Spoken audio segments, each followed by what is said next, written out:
Hello everyone, সবাই কেমন আছো? আশা করি সবাই খুব খুব ভালো আছো। আর আমি আজকে দেখো, এটা সকালও না দুপুরও না, একদম বিকেলবেলার দিকে আমি চলে গেছিলাম। কোথায় সেইটাই তোমাদেরকে দেখাচ্ছি, আর সবাইকে আমি সাথে করে নিয়ে চলে যাচ্ছি। কোথায় দেখো, সোমবারে গেছিলাম ওইখানে।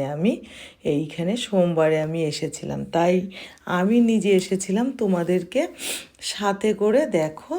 আর এখন আমি তোমাদেরকে এইটা সম্পূর্ণ দেখাচ্ছি, দেখতে থাকো, কেউ স্কিপ করো না। আর যদি স্কিপ করে যাও তাহলে কিন্তু কেউ দেখতে পারবে না, ঠিক আছে? দেখো, আমি চলে এসেছিলাম ঠিক একদম বিকেলবেলাটা। এসে দেখো ঠাকুরের কাছে, বাবা ভোলানাথের কাছে। আর তোমরা জানো আমি ভোলানাথকে প্রচণ্ড ভালোবাসি, তাই দেখো ভোলানাথের কাছে এসে ভোলানাথকে একটু জড়িয়ে ধরলাম। ধরে তারপরে দেখো অনেক কিছু প্রার্থনা একটু করলাম ভোলানাথকে। আর এখানে কিন্তু অনেক দূর আমি গেছিলাম ভোলানাথের কাছে, অনেকটা দূর, অনেকটা। আমরা সকালে বেরিয়েছিলাম 9টা নাগাদ, পৌঁছাতে পৌঁছাতে প্রায় আমাদের 3টে বেজে গেছিলো।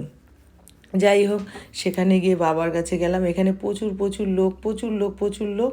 আমি বাবার কাছে গিয়ে বাবার সাথে কথা বলে দেখা করে আসলাম। আর আমি যখন দেখা করেছি, কথা বলেছি, তোমাদের কি না দেখিয়ে পারি বলো? আর আমি তো সব কিছু আমার লাইফস্টাইল তোমাদের সাথে শেয়ার করি, তাই আজকে এইটা একটা ছোট্ট একটা ব্লগ ভিডিও তোমাদের সাথে শেয়ার করলাম। দেখতে থাকো, কেউ স্কিপ করো না, খুব ভালো লাগবে। তোমরা যারা যারা ভোলানাথকে ভালোবাসো, বাবা ভোলানাথকে, তারা নিশ্চয়ই দেখবে ভিডিওটা দেখে তোমাদের খুব ভালো লাগবে।